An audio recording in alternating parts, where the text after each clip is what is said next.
Mu ishuri rya Sebu Memory TVET School haberaga umuhango wo gutaha ibyumba bitatu bishya byubatswe ku nkunga y'itsinda ry'Abafaransa ryitwa Association Kitase, hanatangwa n'impamyabumenyi 193 ku banyeshuri baharangirije. Padiri mukuru wa Paruwasi ya Memory Rurengana Risisi akaba n'umuyobozi w'iri shuri yashimiye buri wese wagize uruhare mu kubaka iri shuri, avuga ko ryahinduriye benshi ubuzima bityo ko bagomba guharanira kwibeshaho nyuma yo gutangarizwa ko inkunga bagenerwaga igiye guhagarara. Cyo natangaza n'ubutumwa bwo kwishimira ibikorwa twagezeho, tugashimira ndetse n'abaterankunga batumye bibasha kugerwaho, bagize uruhare kugira ngo aba bana b'u Rwanda bagire imyuga biga ibafashe kugira ngo babashe kubaho biteza imbere. Hari benshi byavanye mu bukene bituma bagira imibereho myiza, ku buryo navuga yuko iri shuri ryabaye icyitegererezo kandi rigira uko rihindura ubuzima burushaho kuba bwiza mu baturage ba hano. Ubundi iyo ufashwa ugomba nawe guteganya yuko utazakomeza kubaho ufashwa, ahubwo noneho ubwa bufasha uhawe ugateganya yuko ugomba kugufasha gushinga ibirindiro, mbese nawe ugahamya ibirindiro uteganya kuba wakwibeshaho. Ntabwo tuzahora dutegeye amaboko abandi. Mu izina ry'inzego bwite za leta, umunyamabanga nshingwabikorwa b'umurenge wa Mimuri Ngoga John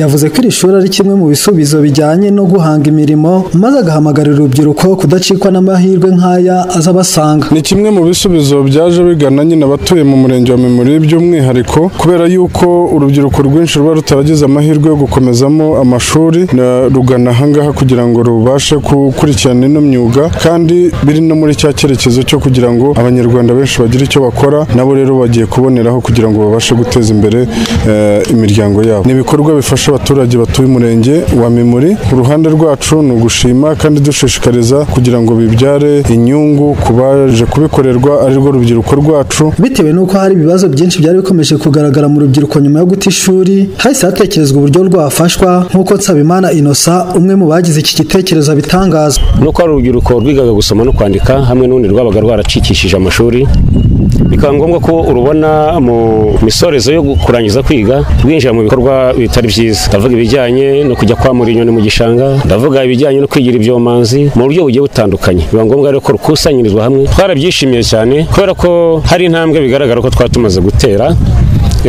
kubera iri shuri rimaze kubona abaterankunga muri Association Kitase, Paruwasi yakomeje kwigitaho cyane. Hari abamaze kwihangira imirimo yabyarira inyungu, bavuga ko kuva bahawe gihamya y'ibyo bize bizatuma barushaho kunoza neza ibyo bakora. Imanizabayo Jean Baptiste n'Uwineza Antoinette ni bamwe muri bo. Ni ukuri twari tuzikeneye cyane, bamwe muri twebwe twibazaga niba tuzazibona. Neza ubutayeri size ndimo ndakora, tugiye gukomeza umurimo, turakora bikagenda. Natangiye niga hano Sebu Memory, noneho njoje mpita manuka mu igaraje, nshinga igaraje ryanjye. Ubundi nize mekanike, niyo nkora, nkanika moto, nkorera hano Memory, nkora ubukanishi hano Memory ku isoko. Ubu ngubu ngeze ku cyiciro cyo kuba mpembwa amafaranga 200 ku kwezi. Nishimye cyane, noneho ko nabonye certificate ngiye kongera ubundi bushobozi cyane. Ishuri rya Sebu Memory TVET School ryatangiye mu mwaka wa 2004. Abahize basaga 1226, harimo abakobwa 866 n'abahungu 360. Rifite amashami atandukanye nk'ubudozi, ubukanishi bwa moto, gutunganya imisatsi n'ubusuderi.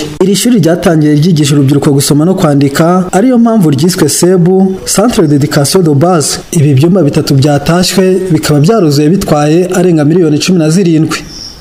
Pascal Habineza, Radio Maria Rwanda, Diocese ya Byumba, muri Paruwasi Gatolika ya Mimuri.